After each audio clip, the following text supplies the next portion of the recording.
गजनी वाली हमारे कुछ सोर्सेज जो ग्राउंड के ऊपर हैं उन्होंने कहा जी कि बिल्कुल हुआ है, 3 जगहों के ऊपर हुआ है। लेकिन जो ऑफिशियल्स हैं जी ड्रोन स्ट्राइक्स उन्होंने कहा। दूसरी खबर आई थी कुनड़ के, कुनड़ के अंदर कोई सवात का कमांडर था, उसको बेसिकली मार दिया गया ड्रोन स्ट्राइक में। क्योंकि ड्रोन एक ऐसी चीज है कि वो जब उड़ रहा होता है ना उसकी बड़ी आवाज होती है, ठीक है, तो लोकल्स को फौरन पता चल जाता है कि ऐसा कुछ हुआ है। तो इंटरनल एक्सप्लोजन से अगर वो जहन्नुम वासिल हो गया तो ये भी पाकिस्तान के हक में ये बात है। देखें, बात यह है कि इंटेलिजेंस की गेम है ना, हो सकता है कि कोई इंटेलिजेंस की कार्रवाई हुई हो, इट्स नॉट नेसेसरी कि ड्रोन स्ट्राइक हो सकता है कि कोई लोकल्स को इस्तेमाल किया गया हो सकता है कि बाकी इंटरनल एक्सप्लोजन हो। तो यू नेवर था वो दहशतगर्द टीटीपी का वो कमांडर था सवात का, और वो मतलब उस पर काफी बड़ी कार्रवाई में भी इन्वॉल्व था। तो अच्छा, चूंकि वहाँ पे टीटीपी के लोग रह रहे हैं तो शायद इसलिए पाकिस्तान ने वहाँ पे स्ट्राइक की होगी। तो ये एक वजह हो सकती है, क्योंकि गजनी में बहरहाल, क्योंकि गजनी ज़्यादातर जो इलाका है इसमें हज़ारा जात, जो हज़ारा के लोग हैं ये लोग बेसिकली रहते हैं, कि शायद पाकिस्तान को इंटेलिजेंस गैदरिंग कर रहा हो जिसके जरिए वो पाकिस्तान वहाँ पे कोई प्रिसाइज स्ट्राइक करेगा। तो लेट्स सी वो कब होती है, किस तरह होती है। पाकिस्तान ज़ाहिर है अपनी टाइम एंड चूजिंग के ऊपर ये काम डेफिनेटली करेगा। ऐसा हो नहीं सकता कि ये जवाब अनसर्ट जाए। अस्सलाम वालेकुम नाज़रीन, मोहम्मद कज़ाफ़ी मुतवफ़्फ़िर फिर हाजिर है Salman Javed official YouTube channel पर। रोज़ाना की तरह सलमान जावेद साहब हमारे साथ मौजूद हैं। अस्सलाम वालेकुम सर, क्या हाल? वालेकुम अस्सलाम सर, पाकिस्तान अफ़गानिस्तान की जो मामलात हैं हम रोज़ाना बात भी करते हैं, और आज पाकिस्तान अफ़गानिस्तान के हवाले से तो बात करेंगे, साथ जो चाइना में दौरा है डोनाल्ड ट्रंप का उस पर भी बात करेंगे। लेकिन जिस तरह बन्नू पे अटैक हुआ, मौलाना इदरीस साहब को शहीद कर दिया गया, उससे बाद जो एक आम सिविलियंस को जिस तरह टारगेट बनाया और उनको शहीद किया गया, उससे बाद तमाम लोग ये सोच रहे थे, ये चाह रहे थे कि कोई स्ट्राइक, कोई इस तरह की चीज़ें आएँ। हमने कोई बड़े लेवल की इस तरह की चीज़ अभी तक नहीं देखी। पता नहीं उसके पीछे कोई रीज़न होगी जो स्टेट अभी उसको सस्टेन कर रही है, नहीं इस तरह की कोई चीज़ करी। लेकिन कल से ख़बरें गर्दिश कर रही हैं कि गजनी जो इलाका है अफ़गानिस्तान का, वहाँ पर पाकिस्तान ने कोई स्ट्राइक्स या कोई इस तरह की चीज़ें की हैं।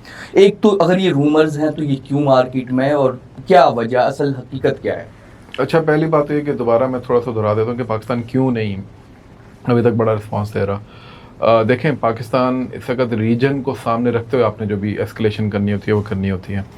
अभी रीजन के अंदर ईरान का मसला चल रहा है, रीजन के अंदर जो है वो नेगोशिएशंस चल रही है, रीजन के अंदर भी ट्रंप का विजिट चल रहा है चाइना का। तो अगर पाकिस्तान एक स्ट्राइक करता है तो डेफिनेटली तालिबान जो है वो कोशिश करेंगे कि बॉर्डर के आसपास दोबारा से कोई एस्केलेट करने की कोशिश करें, फिर पाकिस्तान दोबारा रिस्पॉन्ड करेगा। तो उसकी वजह से बहुत ज़्यादा एक जिसे कहते हैं ना हिकअप क्रिएट हो जाता है। तो आई डोंट थिंक कि पाकिस्तान इतना बेवकूफ़ है कि वो इस वक्त कोई इस तरह की हरकत करे जिसकी वजह से दो जो बड़े इस वक्त दुनिया के बैठे हुए हैं, ट्रंप और शी जिनपिंग, वो कोई ऐसी बयान या ऐसा बात कर दें जो कि पाकिस्तान के हक में ना जाए। ना कि कोई ऐसी बात निकल है, ऑल्थो कि वो भी बड़े मैच्योर हैं, वो ऐसी कोई बात करेंगे तो नहीं। लेकिन ये चीज़ पाकिस्तान को इस वक्त सूट नहीं करती कि वो इसको इस एस्केलेशन पे लेके जाए जिसकी वजह से उसका जो एक रीजनल किरदार है वो उसमें मसला है, नंबर 1। नंबर 2 ये कि जैसे मैंने पहले भी कहा था कि शायद पाकिस्तान को इंटेलिजेंस गैदरिंग कर रहा हो जिसके जरिए वो पाकिस्तान वहाँ पे कोई प्रिसाइज स्ट्राइक करेगा। तो लेट्स सी वो कब होती है, किस तरह होती है। पाकिस्तान ज़ाहिर है अपनी टाइम एंड चूजिंग के ऊपर ये काम डेफिनेटली करेगा। ऐसा हो नहीं सकता कि ये जवाब अनसर्ट जाए। अब आ जाते हैं ये गजनी वाली रूमर्स के ऊपर। ये कल शाम से रूमर्स चलना शुरू हुई थी। हमारे कुछ सोर्सेज जो ग्राउंड के ऊपर हैं उन्होंने कहा जी कि बिल्कुल हुआ है, 3 जगहों के ऊपर हुआ है। लेकिन जो स्ट्राइक्स का जी ड्रोन स्ट्राइक्स उन्होंने कहा, लेकिन कुछ और भी लोग थे वहाँ पे ग्राउंड पे, उन्होंने कहा जी कि बिल्कुल नहीं हुआ। यानी उसी इलाके में गजनी में ही हमारे कुछ और सोर्सेज से उन्होंने करैबोरेट किया जी कि ऐसा कुछ नहीं हुआ। उसके अलावा ऑफिशियल्स जो हैं अफगानिस्तान के अंदर, ऑफिशियल्स मींस तालिबान के ऑफिशियल्स, नॉट अदर, उन्होंने भी यही कहा कि जी ऐसा कुछ भी नहीं हुआ। तो मिक्स किस्म की खबरें, और पाकिस्तान के ऑफिशियल्स से भी जो सिक्योरिटी सोर्सेज या आप अगर उनसे ये जो हल्के हैं इनसे भी अगर आप बात करें तो उन्होंने भी कैटेगरिकली डिनाई किया कि ऐसा कुछ भी नहीं हुआ।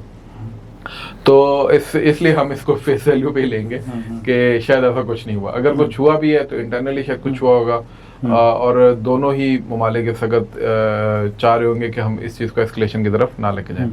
दूसरी खबर आई थी कुनड़ से कि कुनड़ के अंदर कोई सवात का कमांडर था, उसको बेसिकली मार दिया गया ड्रोन स्ट्राइक में। उस पर भी दोनों तरफ के ऑफिशियल्स ने भी और इवन ग्राउंड, इस पे तो ग्राउंड सोर्सेज ने भी ये कहा कि जी ऐसा कुछ भी नहीं हुआ, बल्कि ये बात खबर है कि कोई इंटरनल एक्सप्लोजन था, वो बेसिकली हुआ और उसके से वो मारा गया। मारा जरूर गया, अब ये नहीं पता मारा किस चीज़ से। हाँ बिल्कुल। मतलब जो ज़्यादा खबरें वो यही है कि जी क्योंकि इंटरनल एक्सप्लोजन हुआ था और उसके ऊपर वो मारा गया। अब पाकिस्तान ने ड्रोन स्ट्राइक करनी होती है तो डेफिनेटली वहाँ के जो, क्योंकि ड्रोन एक ऐसी चीज़ है कि वो जब उड़ रहा होता है ना उसकी बड़ी आवाज़ होती है, ठीक है, तो लोकल्स को फौरन पता चल जाता है कि ऐसा कुछ हुआ है, तो लोकल्स से भी कोई ऐसी खबर नहीं आ रही, तो इसका मतलब है कि बहरहाल इसमें कोई इबाम मौजूद है। तो इंटरनल एक्सप्लोजन से अगर वो जहन्नुम वासिल हो गया तो ये भी पाकिस्तान के ये बात।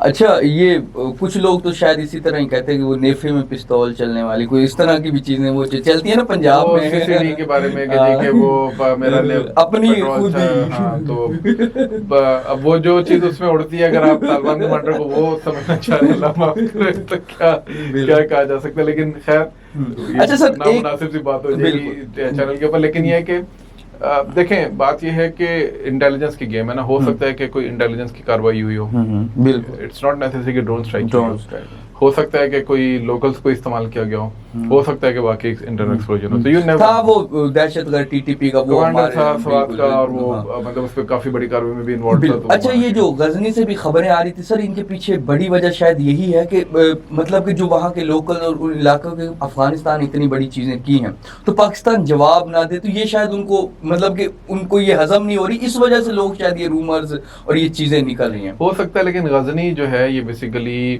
यहाँ पर जब शुरू में तालिबान के साथ हमारा मसला शुरू हुआ था तो उन्होंने ये ऑफ़र किया था कि हम ये जो टीटीपी के लोग हैं जो इधर ईस्टर्न प्रोविंस में बैठे हैं या कहीं और पे, उनको उठा के हम गजनी ले जाते हैं। तो इनके बहुत सारे उन्होंने घर शहर भी वहाँ पे बनाए, उसके बाद फिर इनको वहाँ पे शिफ्ट किया, लेकिन ज़्यादातर तालिबान टीटीपी के नहीं गए वहाँ पे, कुछ गए कुछ नहीं गए, ठीक है। हो सकता है कि अभी भी उन्होंने कुछ शिफ्ट किए हो, तो उसकी वजह से भी ये र्यूमर आ सकती है कि अच्छा चूंकि वहाँ पे टीटीपी के लोग रह रहे हैं तो शायद इसलिए पाकिस्तान ने वहाँ पे स्ट्राइक की होगी, तो ये एक वजह हो सकती है। क्योंकि गजनी में बहरहाल, क्योंकि गजनी ज़्यादातर जो इलाका है इसमें हज़ारा जात, जो हज़ारा के लोग हैं ये लोग बेसिकली रहते हैं, और भी लोग हैं वहाँ पे, पश्तून भी हैं, लेकिन हज़ारा कम्युनिटी उधर ज़्यादा है। बिल्कुल। अच्छा, गजनी ये वो वाला गजनी नहीं है जो लोगों के ज़हन में महमूद गजनवी वाला उस दौर का जो था, वो बिल्कुल अलग चीज़ थी। अभी तो इंतहाई बैकवर्ड इलाका ही है, लेकिन बहरहाल ये बड़ा इम्पोर्टेंट इलाका है और उसकी वजह से शायद ये रूमर, जैसे मैंने कहा कि मार्केट में है। अच्छा सर, दूसरा जहां ये चीज़ें चल रही हैं, जिस तरह आपने अभी बताया कि डोनाल्ड ट्रंप भी चाइना में मौजूद हैं,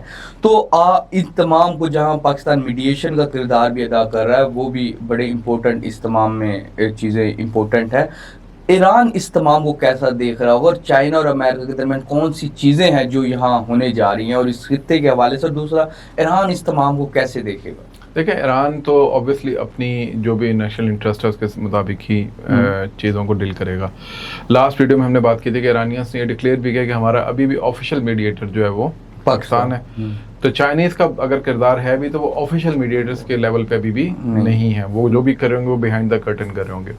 ऐसा हो नहीं सकता कि जी जिनपिंग बैठे हैं और साथ ट्रम्प बैठे हैं और उसमें ईरान का तस्करा ना हो, तो डेफिनेटली होगा, लेकिन वो ऑफ कोर्स शायद ऑफ द रिकॉर्ड होगा, वो कहीं स्टेटमेंट का हिस्सा भी शायद ना हो, लेकिन बहरहाल उस पर डेफिनेटली कोई ना, ये हमारे सामने तो सिर्फ ट्रेड और वो सारी चीज़ें हो रही है ना, इंटरनली तो स्ट्रेटेजिकली बहुत सारी चीज़ें डिस्कस होंगी। जी जिनपिंग अपना देंगे मौक़िफ़, क्योंकि वो ज़्यादा इस रीजन के अंदर है, ट्रम्प अपना मौक़िफ़ देगा और उसके मुताबिक जो भी बात सामने आएगी वो फिर उस स्ट्रेटजी के अंदर कहीं ना कहीं आपको नज़र आना शुरू हो जाएगी। दूसरा ये कि चाइनीज़ ने, बल्कि आप भी ऑफ द रिकॉर्ड मुझे बता रहे थे कि चाइनीज़ जो है उन्होंने कहा था जी कि हम इनको असला वसला नहीं देंगे, उसके ऊपर भी कोई शायद बातचीत हो, क्योंकि ये रूमर्स और ये रिपोर्ट्स आई थी जी कि चाइनीज़ ने जो है इनको अपनी टेक्नोलॉजी फराहम की है, स्पेशली सेटेलाइट टेक्नोलॉजी जो है वो फराहम की, और जो रशियंस हैं वो उनको वो दे रहे हैं, इंटेलिजेंस दे रहे हैं, ग्राउंड इंटेलिजेंस दे रहे हैं। तो ये शायद बात सामने कोई डिस्कशन हो, पॉइंट हो तो वो डिस्कस करेंगे। एज सच एजेंडा में कहीं पे भी ये बात नज़र नहीं आई।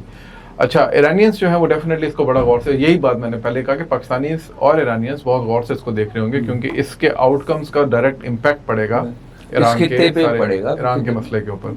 तो definitely Iranians will be looking towards China कि वो क्या स्टांस लेते हैं और चाइनीज़ जो है वो क्या सिग्नलिंग करते हैं, उसके मुताबिक ईरानियंस जो वो फिर अपना फर्दर प्लान जो है उसको एनहांस करेंगे। क्या उन्होंने हुर्मुज़ को बंदी रखना है और इस पर स्टबर्न रहना है, या वो कुछ फ्लेक्सिबिलिटी दोबारा दिखाएंगे और प्लान जो है वो उसको, ट्रम्प का जो भी प्लान है उसके मुताबिक उसको वो एग्जीक्यूट करने के उसमें आ जाएंगे मरहले में। बिल्कुल सर, जब से ये ट्रम्प की कुछ वीडियोस और ये इस दौरे की कुछ चीज़ें वायरल हो रही, उसमें जो उन्होंने हैंडशेक किया और इस तरह की, वो कहते हैं कि उसमें जो बताया जा रहा है, मतलब कि जो लोग बड़ी बॉडी जेस्चर को बड़ी क्लोजली देखते हैं और इन चीज़ों से बताते हैं, वो कहते हैं कि डोनाल्ड ट्रम्प का थोड़ा सा इसमें चाइना थोड़ा सा ज़्यादा मजबूत और चीज़ें नज़र आ रही हैं।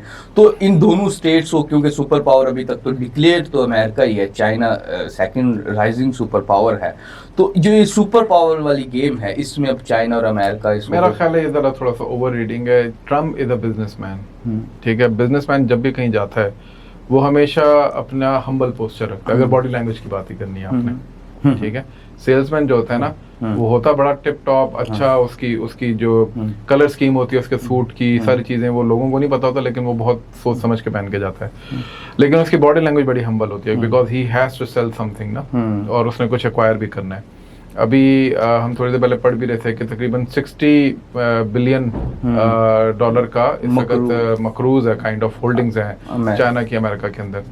तो ये चीज़ें जो हैं, ये और ये 1.3 ट्रिलियन से डाउनग्रेड हुई हैं, ठीक है। 2012 में 1.3 ट्रिलियन पे थी, अभी 60 बिलियन के ऊपर आ गई हैं। तो इतना बड़ा हो, फिर ट्रेड डेफिसिट है 202 बिलियन, हम पाकिस्तान को कह के मार दे, पाकिस्तान 202 बिलियन डॉलर का ट्रेड डेफिसिट है चाइना और अमेरिका के दरमियान, ठीक है। और ये भी रिड्यूस हुआ है, ये वो कहते हैं कि अभी तो ट्रम्प ने वो जो टैरिफ और वो सारी चीजें और इंपोर्ट एक्सपोर्ट वाला सारा मामला हुआ है, उसके बाद ये रिड्यूस हुआ है। तो यू कैन इमेजिन कि इससे कितना बड़ा होगा, यानी चाइनीज एक्सपोर्ट्स ज्यादा थी और अमेरिका से जो थोड़ा बहुत इंपोर्ट करते तो कम था। तो 202 बिलियन डॉलर का ट्रेड डेफिसिट है चाइना और अमेरिका के दरमियान।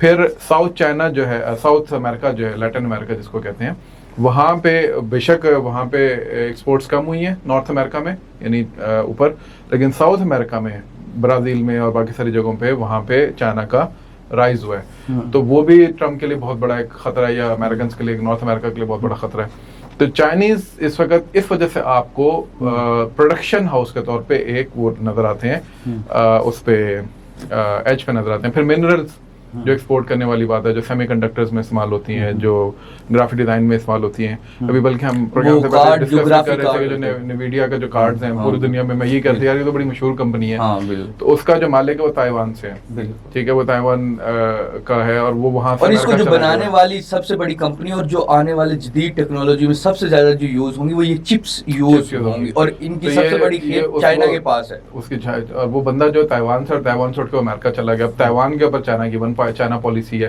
और ताइवान के ऊपर ही अमेरिका और चाइना की एक और लड़ाई भी है। तो ये तमाम चीजें जब आप इंटरलिंक करते हैं तो ट्रम्प की बॉडी लैंग्वेज बहुत छोटी चीज रह जाती है, तो उससे बहुत बड़ी चीजें वो डिस्कस कर रहा होगा। वो तकरीबन दुनिया के जितने भी बड़े बड़े CEOs हैं अपने अमेरिका के, उनको साथ लेके गए। और ये जो NVIDIA वाला है, इसको तो कहते हैं कि बिल्कुल आखिरी चंद घंटों के अंदर कॉल करके बुलाया गया और उसको जहाज के ऊपर बिठाया गया।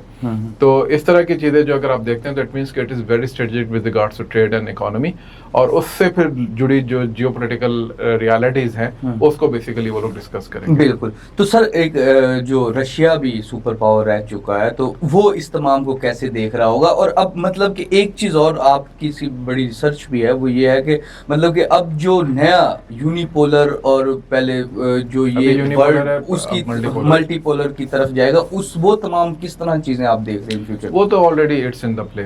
मतलब अब अगर चाहे ट्रम्प उठ के आ रहा है, दूसरी दफा आ रहा है, मतलब पहले अपने टेन्यूर में पहले और अभी आया, तो ही इज द, मेरा ख्याल है, only president who is visiting China after very very very long time. मेरा ख्याल है पहले कोई वैसे अमेरिकन प्रेसिडेंट आया भी नहीं है ट्रम्प के अलावा, लेकिन शायद हो, मुझे अभी शायद याद नहीं है।